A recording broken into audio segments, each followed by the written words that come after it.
Okay, so welcome everybody. My name is Sarah Seidelmann, and I am so thrilled to have with me Kanesha Baynard, and she is here. Am I saying that right, Baynard? It's actually Baynard, but Baynard. you know, I've been practicing it for 20 years. 20 years of marriage, Baynard, but that's okay.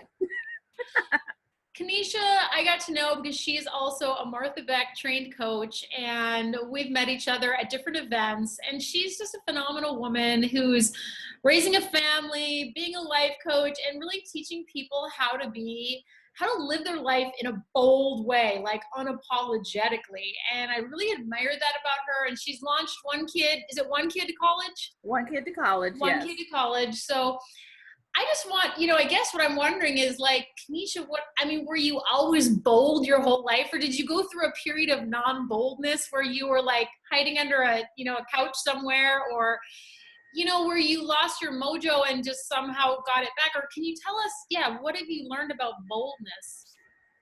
No. Well, first of all, Sarah, I'm so happy to see you and be with you. And hi, everybody. I just love Sarah so much. And she said we met through Martha Beck, and I remember meeting her at a meet and greet in Phoenix. And I didn't even know who she was. We sat next to each other. She had this awesome coat. I started talking about it, and we just got excited about it. And she was one of my participants when I did like 52 interviews in 2012 for boldness. So yeah, remember that? So anyway, I have to say that about you. But for me, being bold, it's such a big thing, but I think it's small. And no, I have not always been bold, and I have not always been so vocal and just out there. Growing up, I was a super shy kid, and when I tell people that, they're just like, I can't even imagine. I'm like, I know. We evolved, we change, we grow. And I would say that when I really kind of went full throttle into my boldness was probably in my mid-20s when I was teaching high school. But prior to that, I had been always like I would talk about something, but it was really small groups, and I had to make sure it was a safe space, and everything had to be the right conditions. But I was a high school teacher in the south suburbs of Chicago, which I loved. I loved that job. Growing up, having teenagers nurture your development as an adult, I highly recommend it, because if you can get over working with them and get over their hurdles and get over their judgment, everything, you can pretty much do anything. So they've trained me up. So I would say the boldness, I think I probably was like 23 years old, and I had worked at one job and gotten reduction in force, where it's like layoffs because the referendum didn't pass in the school district. Devastated, because I worked so hard, I'd been to college, great student, and then I got laid off. I kept telling people I got fired, but they're like, that's laid off, and I'm like, I'm still fired. It felt like you were fired. It was painful. And so then I landed in another adjacent district. The previous district helped me get this job, which was so generous of them. And so then I'm working, and they had hired like 20-something new teachers, and new to that district or brand new to teaching. And so I had one year under my belt. So, I wasn't so new, so that felt good. And it was like a really eclectic group of young people that they hired. Like, we were from all over the place. And even though I'm from the Midwest, I wasn't from Chicago. I'm from Wisconsin originally, went to college in Iowa, so I feel like I've done my Midwestern tour. And so anyway, we're there, we're at this meeting and all this stuff, and then we used to have our FAQs, their Friday afternoon clubs, or FACs, that's when I taught college, together. The FACs, Friday afternoon clubs. And so a bunch of us went, and there were drinks, appropriate drinks, like people weren't getting sloppy, because it's work function. It's school. It's still school, and we're young, we don't have tenure, we have to keep it together. And so I'm talking to these different people, and there was this one gentleman who was new with us, and I don't know if he was a brand new teacher, but he was still young, and he was from another country, and I'm not going to say where exactly, because I probably have friends listening to this and know that was so and so. So that's not what we're trying to do. No. But he was from another country coming to the United States, and he just was not understanding our district, which was primarily Black and Latino. Okay. And he just was like, he had these questions, but everybody's like, no, this is that, trying to explain. Okay, fast forward a couple weeks from that. I'm talking to some other friends who teach in the English department. I'm in the world language department. I taught Spanish. And so they were like, oh my God, so-and-so was talking about you. And I'm like, okay. And, I only know this person from the happy hour. And they're like, oh, he said that he never thought Black women were attractive until he met you. You must have made an impression. And I'm telling you, it was like that record sound where it scratches.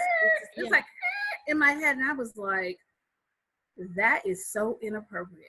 And not inappropriate because, you know, people can say people are attractive, admire people, but he had so many conditions on it. And we were working in a predominantly Black and Latino school district and building. And I thought, is this how he thinks about our kids here?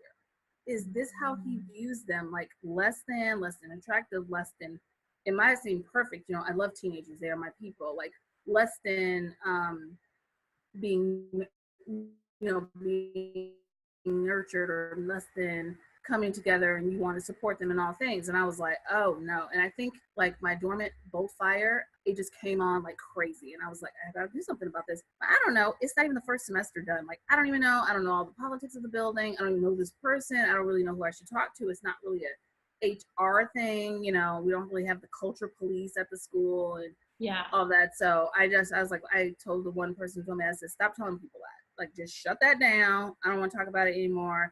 It's not a compliment. It's not a thing. I don't like it. Mm-hmm. And she was just like, gotcha. And all that. And, you know, and she understood. And she was also a Black woman. And I think she was just so shocked that was my reaction. Like most people would be like, whatever. And I'm like, no, he shouldn't be here. So I did go talk to the administrator. I was like, what if something like this happened? Like, what happened? I'm a terrible what if person. They're just like, it happened. We can read it on your face. You're a terrible liar. Okay, fine. And so, you know, I found a safe person to talk to. And I said, well, maybe we need more inclusionary training. You know, I hear diversity all the time. Kind of over the term diversity. That's my thing. That's me in the 40s. But, you know, inclusionary thing, you know, maybe it's cultural. He hasn't spent a lot of time with people from the African diaspora. I don't know. He's from another country. Give him a chance, right. Right. And so we did all that. And the person who was the most resistant to all the training, because we all had to do it, him. Yeah. And then some other things came on, other things he was saying to the kids in the class, and it came out. And then the administrator came back and was like, yeah, you're right. It's a thing. It's a problem. It's real. So it's not okay. So I felt like in that moment, even though it was about me, it really wasn't. And it was like my opportunity, but I didn't see like, oh, this is my opportunity. I just was like, I don't like kids not being taken care of. Right. I remember being that student where I was, you know, going to school in the suburbs of Milwaukee, great school, super education in advanced class, and always having these teachers inappropriately challenge me or inappropriately ask me, is that your work? It's so good. Did you do this? Or who helped you with this? Like I couldn't possibly be brilliant. No, I couldn't have done it. I couldn't have been brilliant. I had to take it to somebody and all that. And I think that triggered that in me. And I kind of felt like I don't want that to happen to anybody. Like, you know, first of all, like female students in any type of challenging class like math and science, even though we said we weren't going to talk about math today. But, you know, I am never okay with something I see like that, with anybody's potential shine, awesomeness, brilliantness, boldness being diminished. Like, I just can't, I don't know, I can't let it go. Like, it's a thing inside of me. So I would honestly say, like, that's when I recognize my strength in my voice in the storytelling and, you know, not trying to get people, but trying to see a situation, see where it's not appropriate, where it's not inclusive, and see if we can do anything about it. And if not, if that person is not willing or they're not capable, then just give it up and come off at the knee, so to speak. Yeah. And fortunately in your case, like people didn't go, oh, discredit you off the bat. Like they went to, you know, and then more things happened and they went, yeah, it's a problem, you know, because I think a lot of times, when it's not really whistleblowing, but kind of whistleblowing, like, hey, I think we might have a little problem here. You know, sometimes you get shut down. I remember in med school, you know, reporting something that seemed really inappropriate. And I was basically told by everybody's like, oh yeah, we'll let them know. And then finally that upper hand, like the MD who was in charge of that whole section went, you know what? And here's her racist metaphor.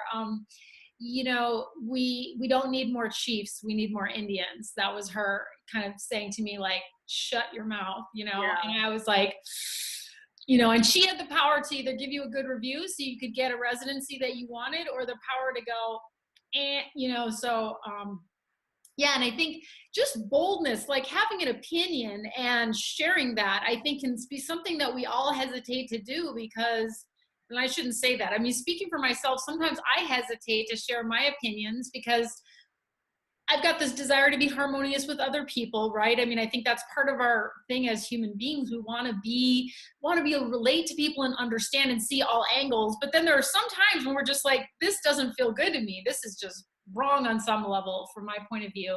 And I think it's important that we share that, but it takes courage. Yeah, I think so. But you said the important part, like you love people and enjoying people and learning about people. I feel exactly the same way. I'm just like fascinated with different people similar to me, people different from me. Like that's great. Like I get really, really excited about that. But I also understand too when anybody, myself, all of us make a mistake and we want to fix that. And we're like, oh my gosh, like I need to learn. I'm going to sit in my discomfort and do that. That's one thing. But when the people are just like, you're too sensitive, or just get over it, stuff like that, that's like that dismissal, that piece that doesn't honor who you are or honor the breakdown in the communication and the connection. Yeah, that's the part where it's alarming. It can become alarming because those things matter. Those interactions matter, big or small. Sometimes they leave a mark. And I feel specific to me in my work as an educator, when I was in the formal setting and now even through contract work with coaching, I feel like a learner, specifically children, are just so precious. Like that time they have and they want to learn and they're so eager and they're so open. And if we don't honor that, then that sets the tone for their next interaction in a challenging situation or a learning space or when they could be a helper. So I always, you're a doctor, that's amazing work. Educators, that's amazing work. And people just don't talk about educators in that same vein of the power to positively affect, but also the power to tear down. Yeah. And that's a huge piece for me. One, so passionate about people being bold and bold on your own terms. It doesn't have to look like my boldness at all because we all have it. Right. Can you say more about that? Because like, I definitely see that on the world. Like, I mean, I see people who are like, like, hey, you should, who are coaches, let's just say, who are like, you need to, make something happen and like tell everybody they're wrong. And, really, and then when I read that, I kind of go, ooh, and that triggers me because I'm like, I really want to be harmonious. But I mean, there are things, like I said. So what would you suggest to somebody who knows they want to develop their boldness muscle, but they're feeling shy or like this hasn't been their style and they're trying to discover the style in which they want to become bold? Mm-hmm. That makes sense. So, example, I was talking to a client and she wasn't really happy with some work that had gotten done on her house. She was getting something remodeled or whatnot. And so, we were talking about like, how are you taking care of yourself? How are you giving your time? And she's like, oh, I've just been so focused on this remodel and things are not going as well as I want. And, I don't want to be confrontational with the contractor or whomever and all of that, but it's stressing me out. Like I'm having dreams about it at night and I'm waking up thinking about it. And I said, well, could you talk to them? Oh, no, I'm just so intimidated and all that. And I said, well, talking doesn't have to always be face to face. I said, what would you say? Like, I'm the person. What would you say to them? She went through really powerful language and, I was writing it down. I'm like, okay, so we have the rough draft of your script. And she's like, what? And I was like, this is your rough draft of your script. You don't want to talk to him face to face, but we have this written down. So you call him. You call him. It's still ear to ear. He will hear your tone. He will hear your story. He will hear your passion. He will hear your frustration, but you have it written down here. Just read it to him. He doesn't know you're reading. Channel the boldness that way. And this is just like you said, exercising your boldness muscle, like building it up. This is just the first step. So it's still you. It's still your words. It's still authentic. You're saying exactly what you want, but we're going to put this script together, you and I. I'm that person. And then you're going to do it. And she was just like, she goes, that's like cheating. I'm like, it's not. It's not. Just because you're a grown up and just because we're supposed to know how to do all things adult doesn't mean that we can't have like a little visual aid, a little cheat sheet. It's yours. It's your voice. And I feel like just doing small things like that, helps you prepare for the next bold thing, whatever it might be, because it's just all different steps. It's building the foundation and it could be on your own terms. You don't have to go fast at being bold. You might just be in bold in one area of your life, one calendar year, and then that spreads to another area the next calendar year. All okay. I love that. Yeah. I mean, I can think of, and I can think of two of these, when we don't have these bold conversations, when we leave that kind of suppressed, whatever it is, like we're irritated, we're like, ugh. it's so uncomfortable because we hold on to it. Like I had just gone to an event not even like a couple weeks ago, and I sat there just like all these thoughts were going through my head. I couldn't even label them all, but it was all because I sat later with it and thought about it. It was all because I never really asked, like, why did you do that thing that you did? Because, and it's probably like a total communication lapse. Something was confused, or, we don't always hear, but until we actually have that conversation, it's just going to be in me, this confusion, and I'm stuck with the hot potato. And I think that's the beauty. When you're bold, you can at least begin to move the hot potato into the ring where you can both touch the hot potato and discuss it, hopefully in a non-threatening manner, and figure out like what part of that was mine. Because from my point of view, yeah, that seemed really whacked what happened. Right. I love that hot potato thing. Like, you don't have to sit with it so long, and it doesn't make it mean that it's going to go away instantly, but you can deal with it just in small increments. It's totally okay. You can wrap the foil wrapper. You can pull the foil back. Exactly. And I think for a lot of women specifically, I mean, that's the primary group of people I work with. Me too. Which I love. Me too. We're not socialized to be like this. We're not socialized to, resolve conflict. And, conflict is not a bad word. It's not like this naughty, scary word. And that's one thing I always try to dismantle. I say conflict just means you're not in harmony in that moment. It doesn't mean that all of a sudden our word in our understanding and the way we react and the way we feel about it. Because a lot of times, like you said, you're going to sit with that conflict in you when you could have just easily passed that hot potato over just a little inch and, see where it went. So I feel like for a lot of us as women, and, me included, we have to give ourselves permission to kind of enter into the conflict zone wherever it be, and not expect it to always go so perfectly or exactly as we have played out in the shower, while we're driving in the car, before we get to bed, whatever the case may be. Yeah. And I love your idea too of like scripting it with somebody, or sometimes like this is what I do with teacher emails when I have something like my kid comes home, tells me some story that I'm like, that's not okay, and then I had to address it. So then I wrote the email, but I need somebody, I read it to my husband, and he's like, that sounds okay. Like you're saying it in a good way, but you're also being assertive.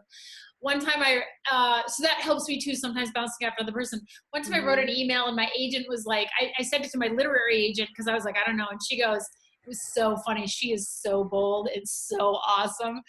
I had been like, my language is somewhere around like, hey, I was just kind of wondering if maybe you could she's like, I want you to remove maybe, kinda, and it's just like, this is what I want. And I was like, oh.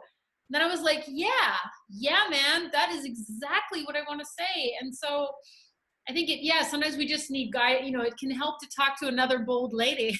Yes, I always tell people you have to assemble your own bold entourage. Ooh, say more about that. I know, that is exactly what I said. You need a bold entourage. Like, I'm not saying, oh, get your friends. You need a bold entourage. Like, you get to craft it. It might just be this work bold entourage. It might be your motherhood bold entourage, but you get to have as many as you want. And you need the right women on there. And, you can have men too, but, for me, it's women.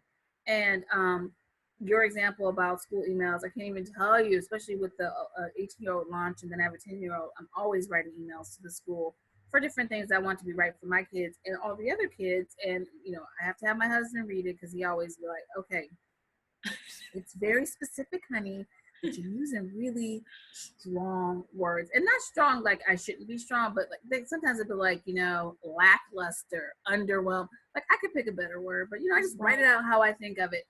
So he checks those words, and then I have my best friend from growing up from Milwaukee. I have her read it, and she checks it for am I actually calling them out in the right way? Meaning, like, I'm not being too kind about it, but I'm being specific, but I'm not trying to, tear down any character, because, I get mad sometimes. Right. I have to no need to, right? Yeah, and so she's good for that. And then I have one other friend who just reads it for like, oh my gosh, you're going to change the world. And that's my bold entourage for different things like that. And that's awesome. I feel like you tell your people, okay, I'm calling on my bold entourage. I'm trying to do this, or I need support with this, whatever. You tell them they're in the bold entourage, so they understand the importance of their role in the relationship. So you like tell people, let them know that, you know, you are someone who I admire. You're someone who's supporting me in this. You're the one who makes me feel like I can do anything. You're the one who, you know, talks me off the ledge. Whatever. Let them know that they're in the bold entourage, because they're like, oh, you know what? I need one too. And it just keeps it going. And, you know, we're better together. When it comes down to Absolutely. it. I love that. That is beautiful.